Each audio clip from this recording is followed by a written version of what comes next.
Now you are watching New Eden Revival Online Church. கிறிஸ்துக்குள் அன்பானவர்களே, நம் ஆண்டவராக இயேசு கிறிஸ்து நாமத்தில் உங்கள் அனைவரும் சந்திப்பதிலே நாம் பெரும் மகிழ்ச்சி அடைகிறேன்.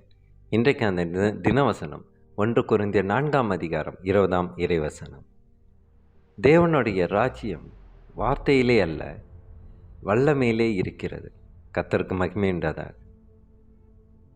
இன்றைக்கு இந்த தினவசனம் மூலியமாக ஆண்டவர் நம்மளை அளவு கடந்து ஆசீர்வதிக்கிறார்.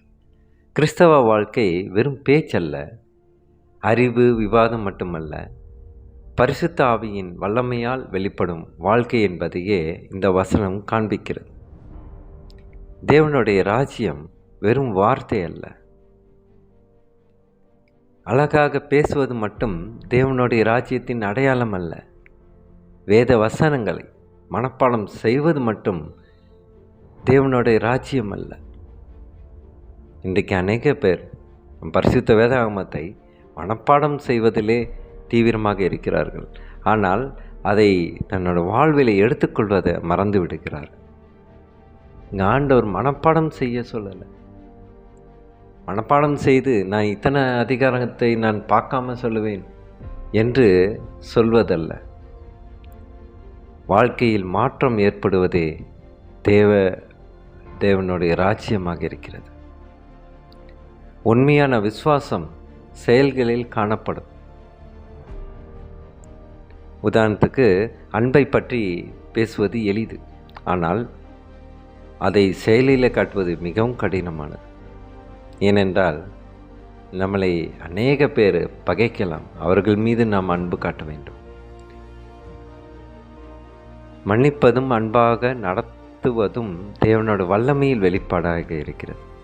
கிறிஸ்துக்குள் பிரியமானவர்களே, வல்லமை என்றால் என்ன? பரிசுத்த ஆவியின் கிரியையாக இருக்கிறது. பாவத்தை ஜெயிக்கும் சக்தியாக இருக்கிறது. இன்றைக்கு நாம் பாவத்தை விட்டு நாம் வெளியே வரும் முக்கியமான ஆயுதம் வல்லமை தான். அந்த வல்லமை இருந்தால் கண்டிப்பாக பாவத்திலிருந்து அநேக பேர் மனம் திரும்ப அது நம்மளை வழி நடத்துகிறது. சோதனையில் நிலைத்திருக்கும் கிருபையாக இருக்கிறது. ஏன் ஜெபத்தின் மூலம் செயல்படும் தேவனுடைய அதிகாரமாக இருக்கிறது. உடைந்த இருதயத்தை மாற்றும் சக்தியாக இருக்கிறது. அதனால்தான் ஆண்டவருடைய வல்லமைக்கு என்றைக்குமே வெற்றி தான்.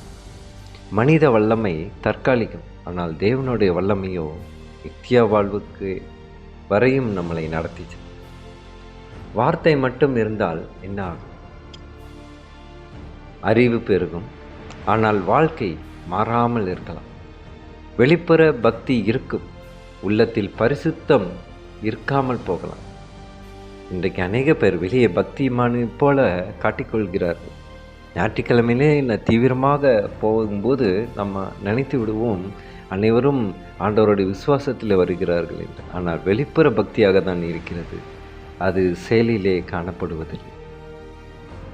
நான் அனைவரும் கூறப்படுவதில்லை.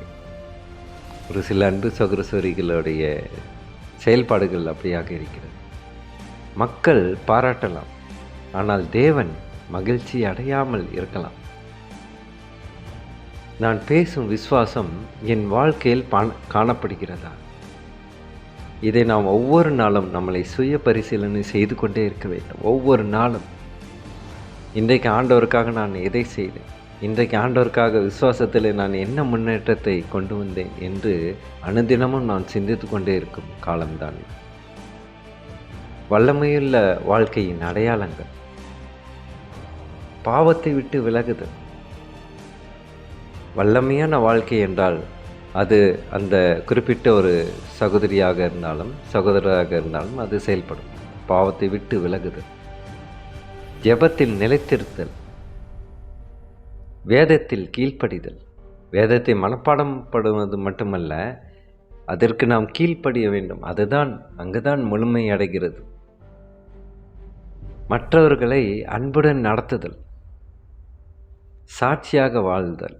இது அனைத்துமே வேத வசனங்களை எல்லாம் நம்ம ஆண்டவரை துதித்து அவர் மீது, அவருடைய வார்த்தை மீது தியானம் கொண்டு அவர் மீது அளவு கடந்த அன்பு வைத்திருக்கிற இறை அன்பு மூலியமாக தான் இந்த வல்லமையுள்ள வாழ்க்கையின் அடையாளத்தை நாம் பெற்றுக்கொள்ள முடியும். இன்றைக்கு நாம் அனைவருமே வல்லமையான வாழ்க்கையை வாழ்வதற்கு ஜெபிப்போம். எங்கள் அன்பான பரலோக தந்தையே, அப்பா, உம்முடைய பரிசுத்த நாமத்திற்கு ஸ்தோத்திரம் உண்டாவதாக. தேவனுடைய ராஜ்ய வார்த்தையிலே அல்ல, வல்லமையிலே இருக்கிறது என்று சொல்லும் உம்முடைய வசனத்திற்காக நன்றி செலுத்துகிறோம் தகப்பனே. கர்த்தாவே, இந்த வசனத்தை கேட்கும் ஒவ்வொரு அன்பு சகோதர சகோதரிகளையும் ஆசீர்வதியும் ஆண்டவரே. வெறும் வார்த்தையால் அல்ல, பரிசுத்த ஆவியின் வல்லமையால் வாழும் கிருபையை அவர்களுக்கு தாரும் ஆண்டவரே. பாவத்தை ஜெயிக்கும் பலத்தை தாரும் ஆண்டவரே. ஜெபத்தின் நிலைத்திருக்கும் ஆவியை தாரும் ஆண்டவரே. உடைந்த இருதயங்களை எல்லாம் சுகப்படுத்தும் உம்முடைய சமாதானத்தை அவர்கள் மீது ஊற்றுவீராக. அப்போ நோயில் இருப்பவர்களுக்கு தொடர்ந்து மனவேதனையில் இருப்பவர்களுக்கும் நீர் ஆறுதல் தருவீராக. அப்போ வேலை, படிப்பு, குடும்பம், ஊழியம் ஆகிய அனைத்திலும் உம்முடைய வல்லமை வெளிப்பட செய்யும் ஆண்டவரே. அவர்களுடைய வாழ்க்கையில் இயேசுவின் சாட்சியாக மாறட்டும் ஆண்டவரே. இன்று முதல் அவர்களுடைய வீடுகளில் ஜெபத்தினால் நிரப்பும் ஆண்டவரே.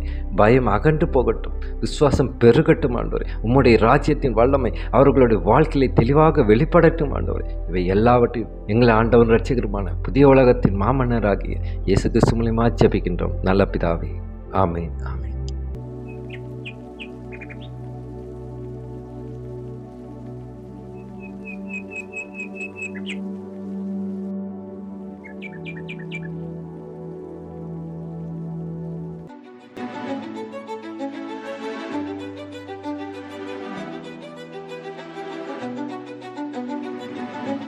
Now you are watching New Eden Revival Online Church.